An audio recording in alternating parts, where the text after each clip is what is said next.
All right, so today we're going to look at global conflict through a lens that's, well, thousands of years old but feels unbelievably current. What if the root of all this fighting isn't just about politics or money, but about a psychological pattern that got started with the very first family? I mean, just think about the world we live in. It's kind of paradoxical, right? We have technology, education, and tools our ancestors couldn't even have dreamed of. We've literally mapped the human genome, we've walked on the moon, we feel like we've made so much progress. And yet, here we are. We're still caught in the same old destructive loop. You know the one. Two sides, two camps, two tribes, and each one is absolutely 100% convinced that they are the good guys and the other side is pure evil. It happens so often, it feels less like a series of unfortunate events and more like a script we're all forced to read from. So that brings us to the big question for this explainer. Is it possible that we're all just replaying the story of Cain and Abel, but on a massive global stage? And if that's true, how on earth do we stop it? Okay, so let's really get into this. To understand this pattern, we've got to go all the way back to the beginning. And I don't mean just as some ancient history lesson, but as a kind of psychological blueprint for how human conflict really works. Now, the story tells us something incredibly important right off the bat. The first major human conflict, the first murder, it's not between warring nations or different kinds of people, it's between brothers.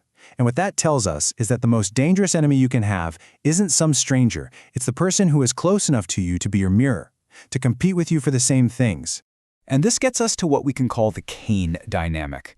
See, Cain doesn't just want Abel's stuff. He wants what Abel has with God. He wants the recognition, the status, the feeling of being chosen. He wants Abel's moral standing. And when he can't get it, that envy and resentment just boils over until it becomes so powerful that he'd rather destroy his own brother than live with that feeling of rejection. So here's where this whole thing scales up to the level of nations. The philosopher René Girard, he pointed out that this dynamic is basically the engine of all scapegoating. Each country, each ideology, each group casts itself as the good guy, the innocent victim, Abel. And they paint their rival as the evil aggressor, Cain. And once you've framed it that way, your own violence starts to feel not just necessary, but completely righteous. But here's where it gets even trickier. Because these roles, good guy Abel and bad guy Cain, they're not permanent. They can get twisted. And honestly, this is where things get really, really dangerous. Just look at this breakdown. It shows these psychological traps that are just waiting for both sides. If you think you're Abel, the good guy, you can fall into this trap of moral inflation, right? A kind of smug self-righteousness that leads to total contempt for the other side. But if you're cast as Cain, you can get stuck in this awful cycle of humiliation and resentment that just grows and grows into a thirst for revenge.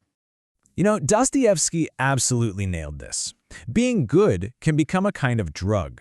The side that sees itself as righteous can start to get a real high from it. They get their identity not from their own virtues, but from being against an enemy. And suddenly, Abel stops caring about what's right and starts just caring about being superior. He becomes a bully who needs a Cain to feel good about himself. This mix is so powerful in the modern world. It's a dangerous cocktail, really. When a group can claim they are the victim, it basically removes all guilt. And when they can claim they're righteous, it gives them permission to do almost anything. You put those two together, and you've got a justification for any action you want to take, all while feeling like you have a perfectly clean conscience.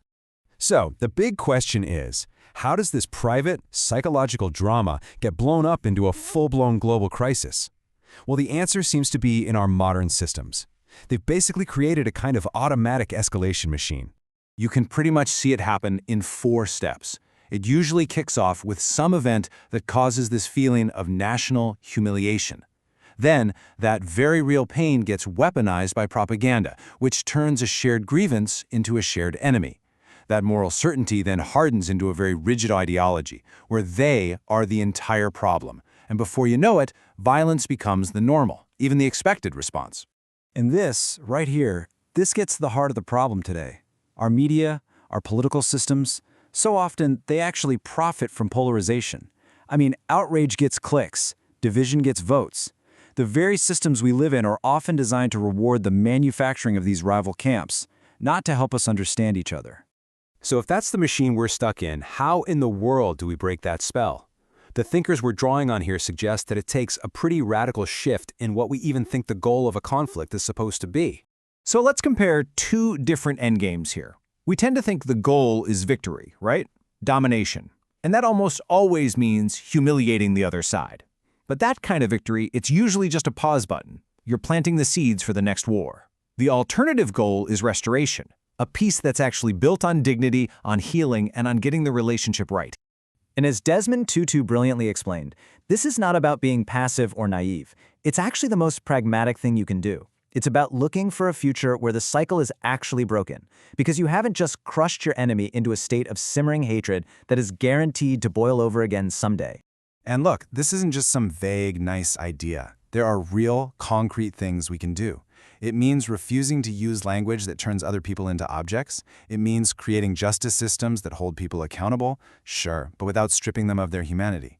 It means building actual relationships. Sometimes it's as simple as just eating a meal together. And ultimately, shifting our whole mindset to serving one another. This quote just sums it all up in one powerful idea. The real goal isn't just to beat Cain. It's to create the conditions where Cain can actually return, to restore the broken family. And that leaves us with one last really challenging question. It brings it all back from the world stage right back to us. In our own lives, in our own conflicts, in our pursuit of what we call justice, maybe the most important question we can ask is this: what kind of people are we becoming in the process? Because in the end, that's the choice we have to make to finally break the cycle.